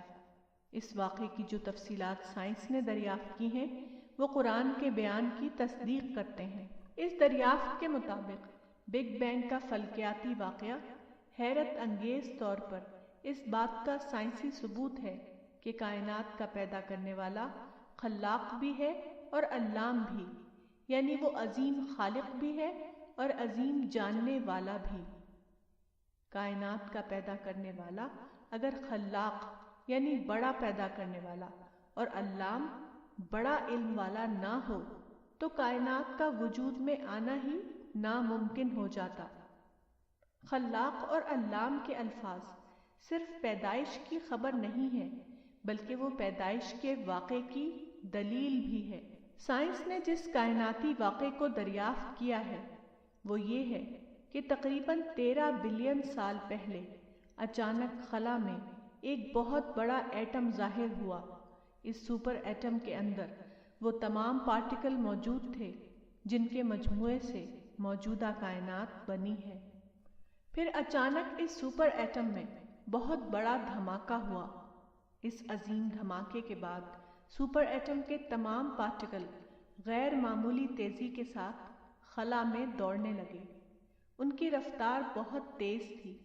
اگر پارٹیکل کا یہ انتشار اسی تیزی کے ساتھ جاری رہتا تو موجودہ کائنات کا بننا ناممکن تھا، کیونکہ اس کے تمام پارٹیکل بے حد تیزی کے ساتھ خلا میں منتشر ہو جاتے، ان کا اجتماع ناممکن ہو جاتا، اس لیے کائنات کا بننا بھی ناممکن ہو جاتا۔ سائنسی دریافت بتاتی ہے کہ سپر ایٹم کے پھٹنے کے بعد کچھ سیکنڈوں کے اندر پارٹیکل کے انتشار کی رفتار اچانک کم ہو گئی۔ رفتار کا یہ کم ہو جانا بے حد اہم تھا، کیونکہ اسی کی وجہ سے منتشر پارٹیکل دوبارہ مجتمع ہونے لگے اور ان کے اجتماع سے تمام ستارے اور کہکشائیں اور شمسی نظام وغیرہ وجود میں آئے۔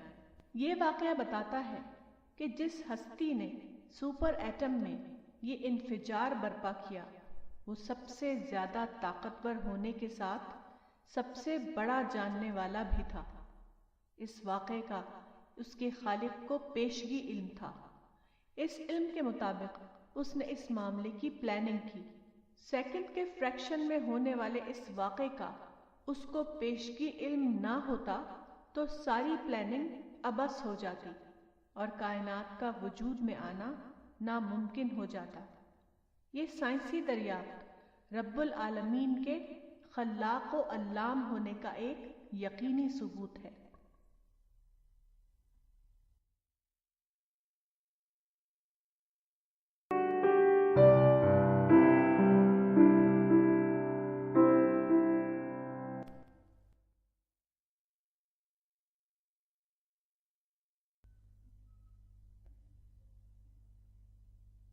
مسجد کا مسئلہ۔ عام طور پر یہ سمجھا جاتا ہے کہ مسجد کی تعمیر ایک ابدی تعمیر ہے۔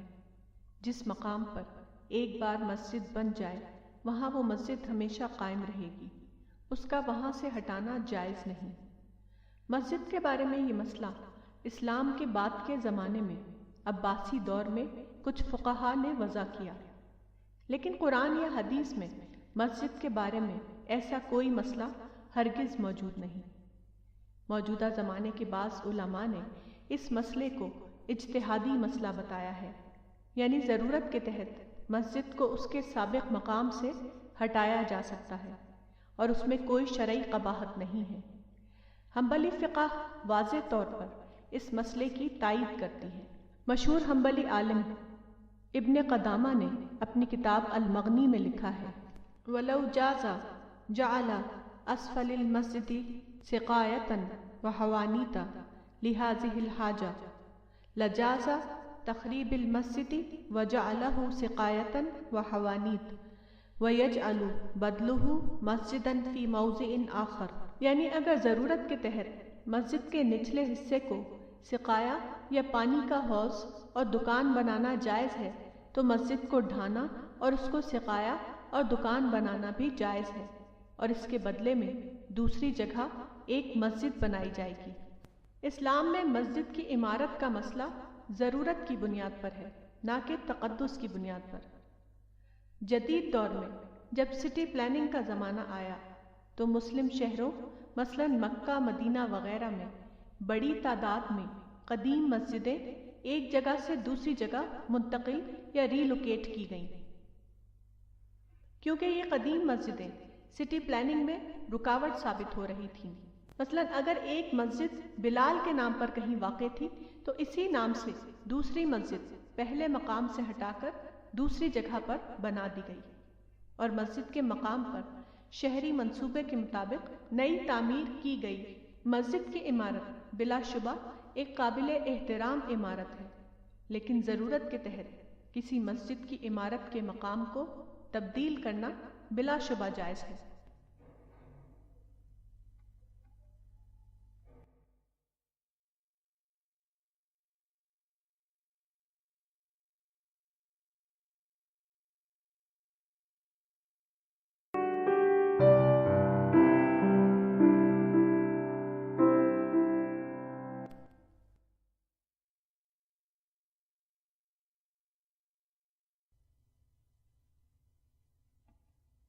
آج کا نوجوان۔ پاکستان کے مشہور تعلیمی ادارے Lahore university of management sciences LUMS میں ایک روزہ بک فیئر کا پروگرام تھا۔ ہمارے ایک ساتھی مسٹر طارق بدر نے وہاں بک سٹال لگایا۔ یہ بک سٹال بہت زیادہ کامیاب رہا۔ مسٹر طارق بدر نے بک فیئر کے اختتام پر اپنا تاثر ان الفاظ میں لکھا ہے۔ Lum's book fair is going great. Students are taking copies of the English Quran and giving such comments. I was looking for it. I need it. And can I have one for my friend? An important learning I had was that today we need to work among the youth, as they are pure seekers and want to understand the true religion. Unfortunately, all other Islamic literature does not address their minds. How our stock of 350 English Quran finished was a great surprise, and students' excitement after receiving their free copies was unbelievable. Another book which was sold in good amount was Leading a Spiritual Life. Let us pray that we spread this message to all universities here. We are thankful to Afan, who is doing PhD from LUMS, and is part of our team. This was his initiative. British دور میں جب غیر منقسم India میں modern education کا آغاز ہوا تو تقریباً تمام مذہبی طبقہ اور اسلامی تحریکیں ان کے خلاف ہو گئیں۔ اکبر الہ آبادی نے اس تعلیم کے بارے میں کہا تھا، یوں قتل سے بچوں کے وہ بدنام نہ ہوتا، افسوس کہ فرعون کو کالج کی نہ سوجھی۔ سید ابو الاعلیٰ مودودی نے اس زمانے میں کالج اور یونیورسٹی کے بارے میں لکھا تھا کہ یہ تعلیم گاہیں نہیں ہیں بلکہ وہ قتل گاہیں ہیں۔ یہی حال تقریباً تمام ان لوگوں کا تھا جو اسلام پسند کہے جاتے تھے اور احیاء اسلام کا جھنڈا بلند کیے ہوئے تھے، مگر تجربے نے بتایا کہ یہ تعلیم ہمارے نوجوانوں کے لیے ڈی کنڈیشننگ کا ذریعہ تھی۔ اس تعلیمی نظام میں جو لوگ پڑھ کر نکلے وہ قتل نہیں ہوئے، بلکہ جدید تعلیم نے ان کے اندر نئی اسلامی بیداری پیدا کر دی۔ وقت کی ضرورت یہ ہے کہ سیکولر تعلیم یافتہ لوگوں پر فتویٰ لگانے کے بجائے ان کے مائنڈ کو ایڈریس کرنے والا لٹریچر تیار کیا جائے۔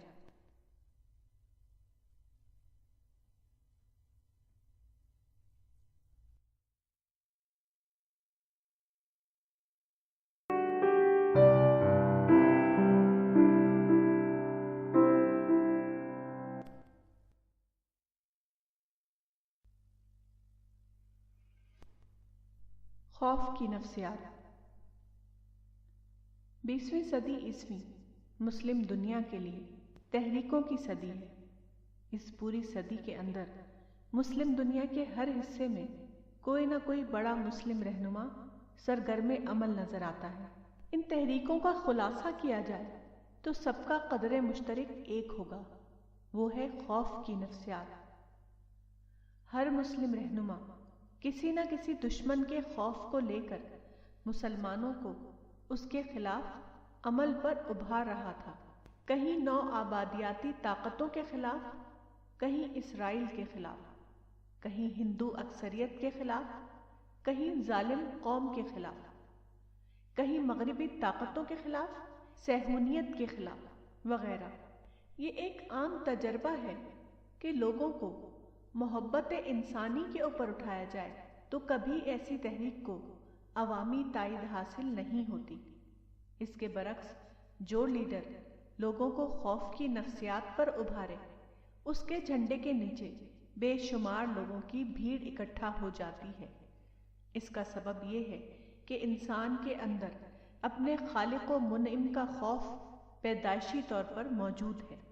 انسان فطری طور پر اس احساس میں جیتا ہے کہ جس خالق نے ہم کو تمام نعمتیں دی ہیں، اگر وہ ان نعمتوں کو چھین لے تو ہمارا کیا انجام ہوگا۔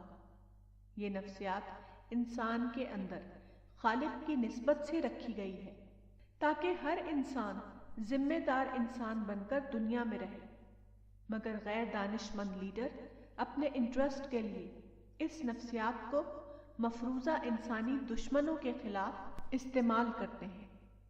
اس کا نتیجہ یہ ہوا کہ پوری انسانی تاریخ ایک عظیم نقصان سے دوچار ہو رہی ہے۔ خوف کی نفسیات جو انسان کے اندر خدا کی نسبت سے رکھی گئی تھی، وہ انسان کی نسبت سے استعمال ہونے لگی۔ جس نفسیات کا نتیجہ یہ ہونا چاہیے کہ انسان کے اندر خدا رخی مزاج بنے، وہ انسان کے خلاف منفی مزاج پیدا کرنے کا ذریعہ بن گیا۔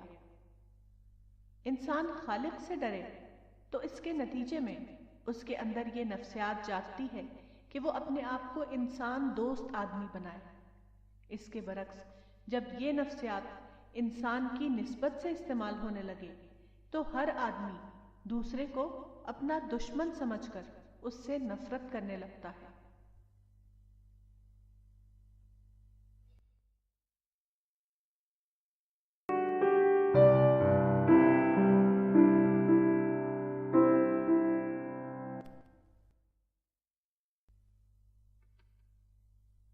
سیاسی کنڈیشننگ میں جینا۔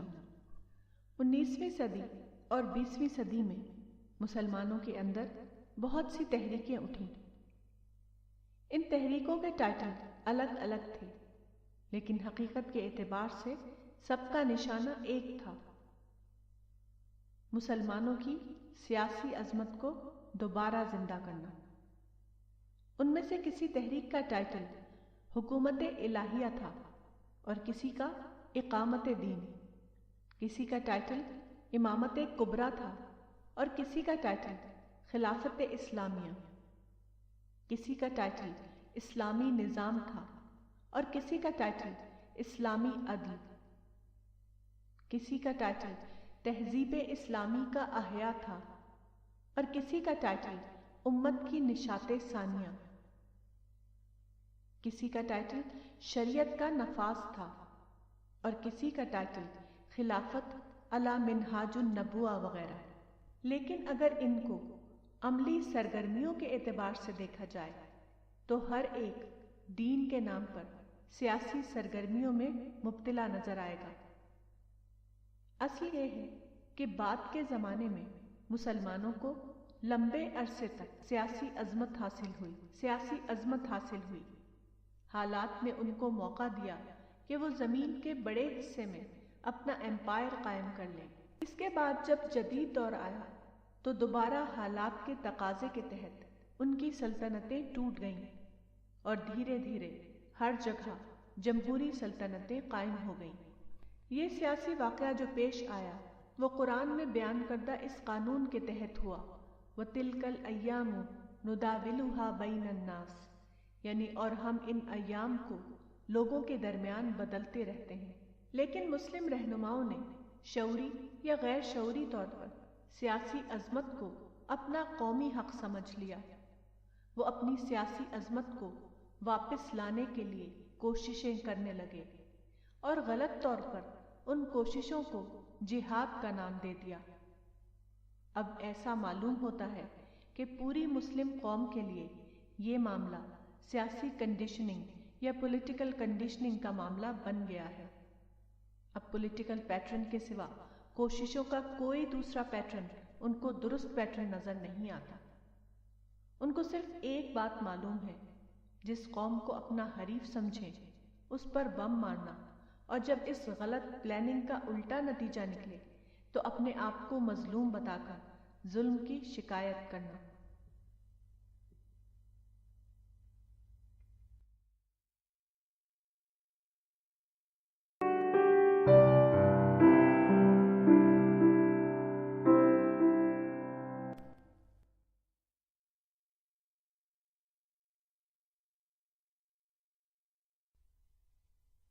مشکل حالات۔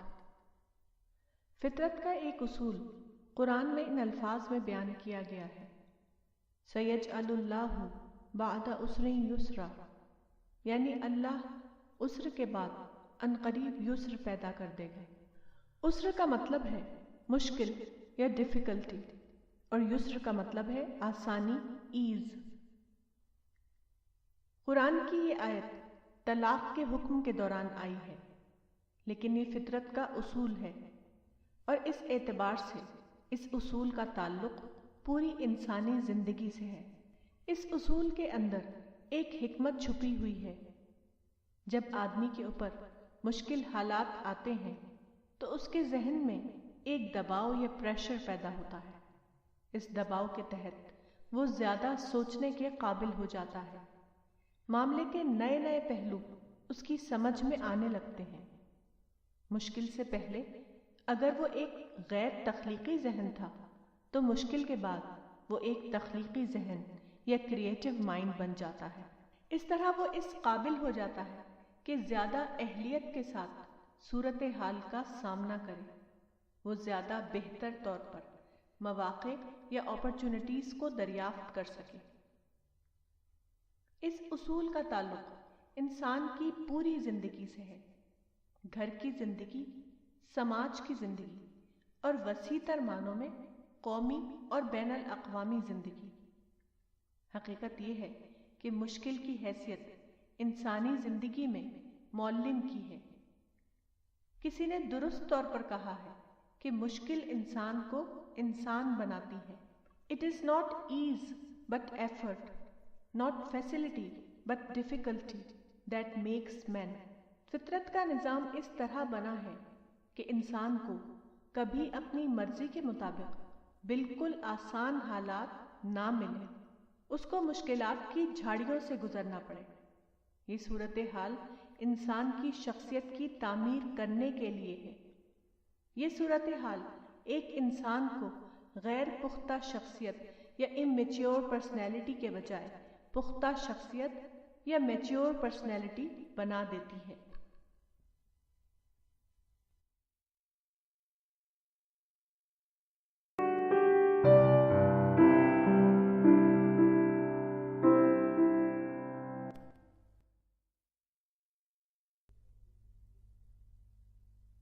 ختم نبوت کا عقیدہ۔ ختم نبوت کا عقیدہ فضیلت کا عقیدہ نہیں ہے۔ اسی طرح ختم نبوت کا عقیدہ عدد یا نمبر کی تکمیل کا نام نہیں ہے۔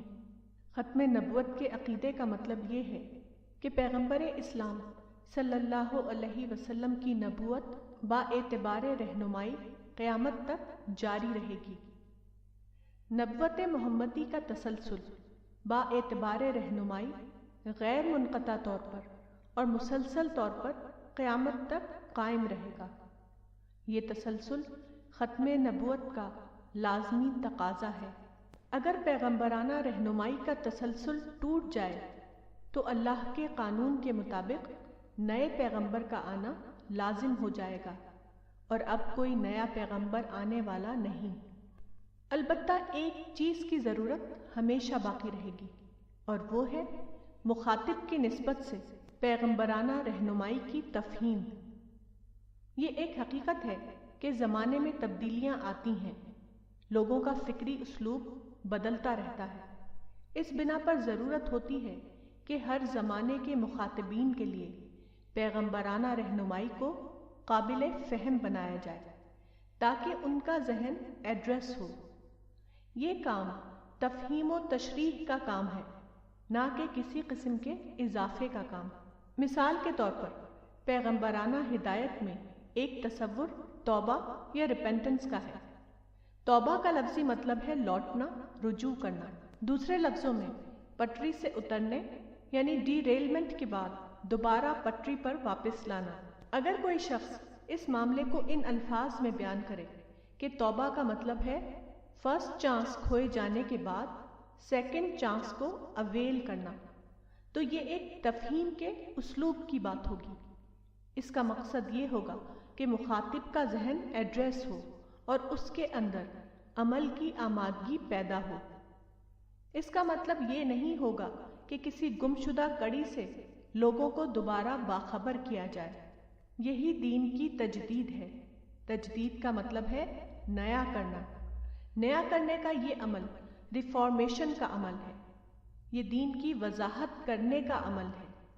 تجدید دین سے مراد تفہیم دین کی تجدید ہے، نہ کہ خود دین کی تجدید۔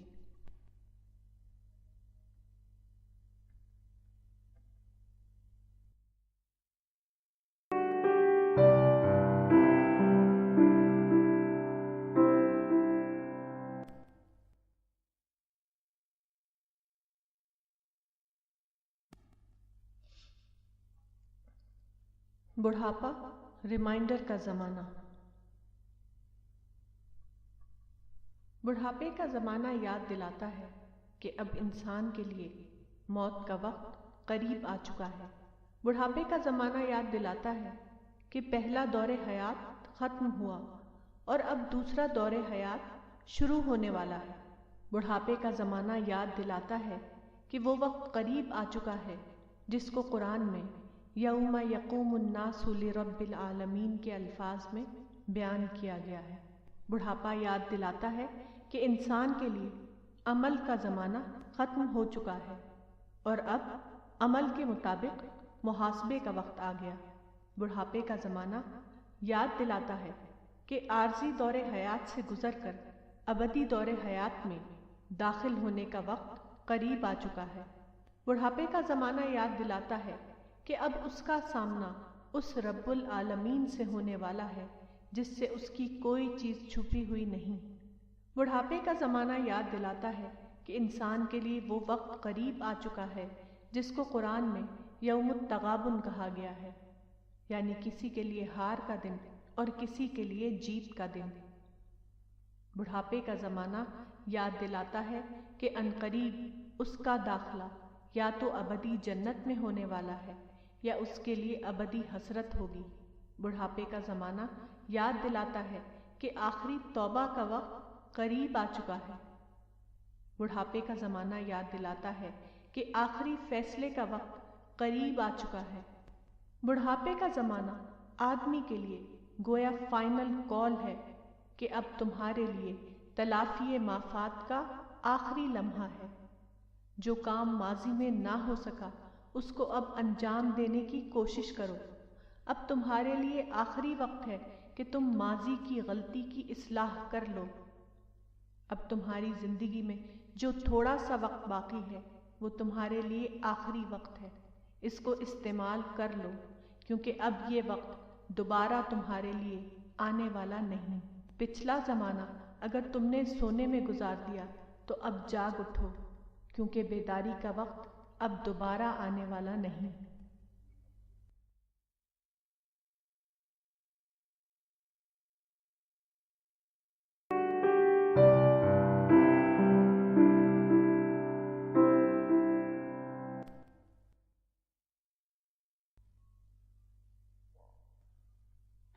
غیر متحقق بات کا چرچا۔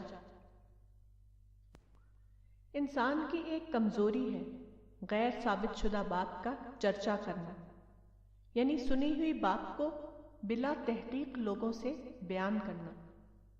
اللہ کی نظر میں یہ عادت اتنی زیادہ غلط ہے کہ اس کو اشاعت فاحشہ کہا گیا ہے۔ سورہ نور۔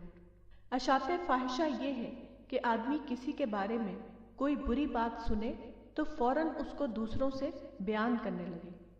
یہ عادت بے حد مذموم عادت ہے۔ اس قسم کی عادت یقینی طور پر اللہ کے ہاں قابل مواخذہ ہے۔ سماجی زندگی میں ہمیشہ ایسا ہوتا ہے کہ طرح طرح کی خبریں پھیلتی ہیں۔ لوگوں کا عام مزاج یہ ہے کہ وہ جب بھی کوئی ایسی بات سنتے ہیں تو وہ فوراً ہی اس کا چرچا شروع کر دیتے ہیں۔ یہ نہایت غیر ذمہ دارانہ طریقہ ہے۔ سنی ہوئی بات کو بلا تحقیق بیان کرنا ایک ایسا فعل ہے جو آدمی کے لیے ایک بڑی ہلاکت کا سبب بن سکتا ہے۔ اس طرح کے معاملے میں آدمی کے لیے صرف دو اختیار یا آپشنز ہیں۔ ایک یہ کہ خبر کو سن کر اس کو نظر انداز کر دیا جائے اور اپنے کام میں لگا رہے۔ اگر آدمی ایسا کرے تو اس پر کوئی مواخذہ نہیں، اس کے لیے نہ دنیا میں اس کی پکڑ ہے اور نہ آخرت میں۔ لیکن اگر وہ سنی ہوئی خبر کو بطور واقعہ تسلیم کرنا چاہتا ہے تو اس کے لیے انتہائی طور پر ضروری ہے کہ وہ مستند ذرائع سے اس کی تحقیق کرے۔ اس وقت تک اس خبر کو نہ مانے جب تک ناقابل تردید شواہد سے اس کی تصدیق نہ ہو چکی ہو۔ بے بنیاد خبر کو پھیلانا کوئی سادہ بات نہیں، اس کا براہ راست تعلق خود آپ کی اپنی شخصیت سے ہے۔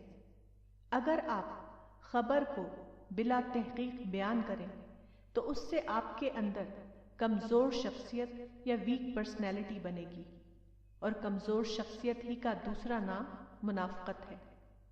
آپ کے لیے ضروری ہے کہ آپ اپنے اندر اس مزاج کو بننے نہ دیں۔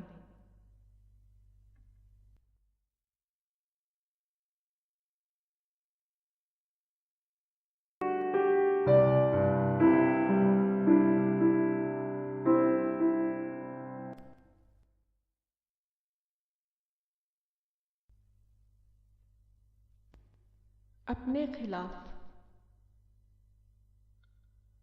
اکثر ایسا ہوتا ہے کہ آدمی بظاہر دوسرے کے خلاف بولتا ہے، لیکن اس کی بات خود اپنے خلاف ہوتی ہے۔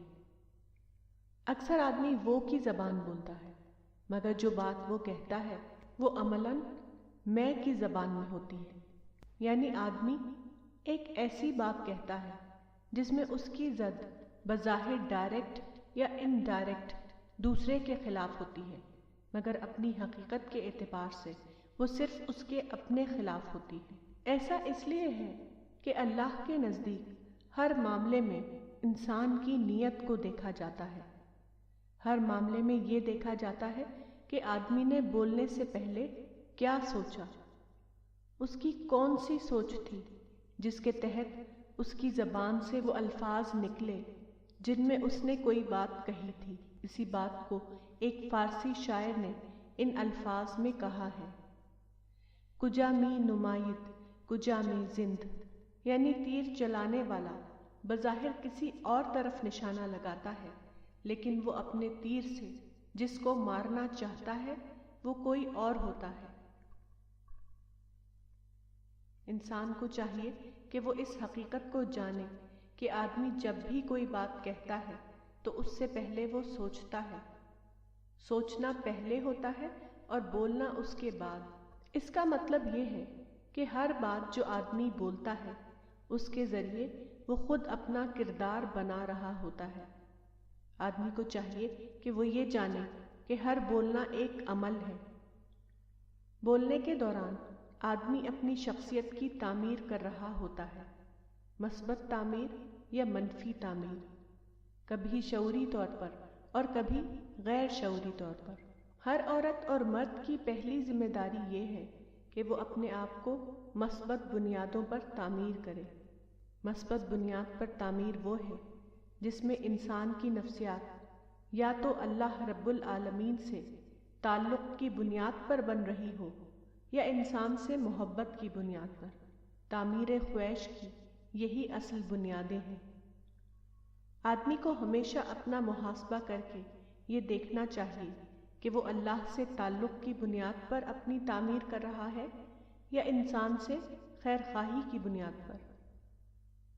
ہر عورت اور ہر مرد کو انہی دو بنیادوں پر اپنا جائزہ لیتے رہنا چاہیے۔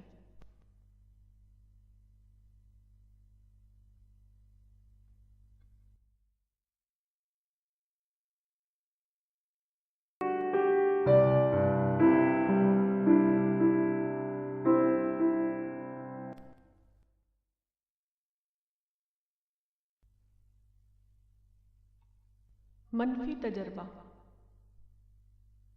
منفی تجربہ یا نیگیٹو ایکسپیرئنس صرف منفی تجربہ نہیں ہے، اپنی حقیقت کے اعتبار سے وہ ایک صدمہ یا شوق ہے۔ صدمے کا تجربہ انسانی ذہن کے لیے ایک فکری طوفان یا اسٹارم کے ہم معنی ہوتا ہے، کبھی چھوٹا اسٹارم اور کبھی بڑا اسٹارم۔ منفی تجربے کے وقت انسان کے ذہن میں طوفان یا اسٹارم پیدا ہوتا ہے۔ وہ در حقیقت ایک توانائی یا انرجی کے اخراج یا ریلیز کا واقعہ ہے۔ یہ صدمہ انسان کے لیے مطلق معنوں میں کوئی برائی نہیں ہے، اس کا استعمال اس کو اچھا یا برا بناتا ہے۔ اگر آپ اس صدماتی انرجی یا شاکنگ انرجی کو مثبت رخ پر موڑ سکیں تو ہر صدمہ آپ کے لیے انٹلیکچوئل ڈیولپمنٹ کا ذریعہ بن جائے گا۔ آپ کے سوچنے کی طاقت، آپ کے تجزیے یا انالیسس کی طاقت کچھ بڑھ جائے گی۔ آپ کا ذہن غیر تخلیقی ذہن سے بڑھ کر تخلیقی ذہن یا کریٹو مائنڈ ہو جائے گا۔ آپ کے ذہن کی ایسی کھڑکیاں کھل جائیں گی جو اس سے پہلے بند پڑی تھیں۔ آپ کسی بھی وقت اس حقیقت کا تجربہ کر سکتے ہیں۔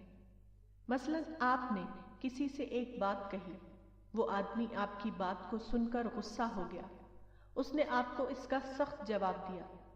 اس وقت آپ جوابی غصہ نہ کریں اور ٹھنڈے طریقے سے مثبت انداز میں غور کریں۔ آپ بہت جلد محسوس کریں گے کہ آپ کی قوت تفکیر بڑھ گئی ہے، آپ کے ذہن میں نئے نئے پوائنٹ آ رہے ہیں، آپ کی بات خود آپ کے لیے زیادہ قابل فہم بن رہی ہے، آپ کے ذہن کی تخلیقیت میں اضافہ ہو رہا ہے۔ جب بھی آپ کو کسی بات سے صدمہ پہنچے تو آپ صرف یہ کیجئے کہ آپ چپ ہو جائیے۔ آپ ری ایکشن کے بجائے خاموشی کا طریقہ اختیار کیجئے۔ آپ ایک شخص پر سوچنے کے بجائے اصل ایشو پر سوچنا شروع کر دیجئے، اور پھر جلد آپ کو ایسا محسوس ہوگا جیسے آپ کی سوچ کے بند دروازے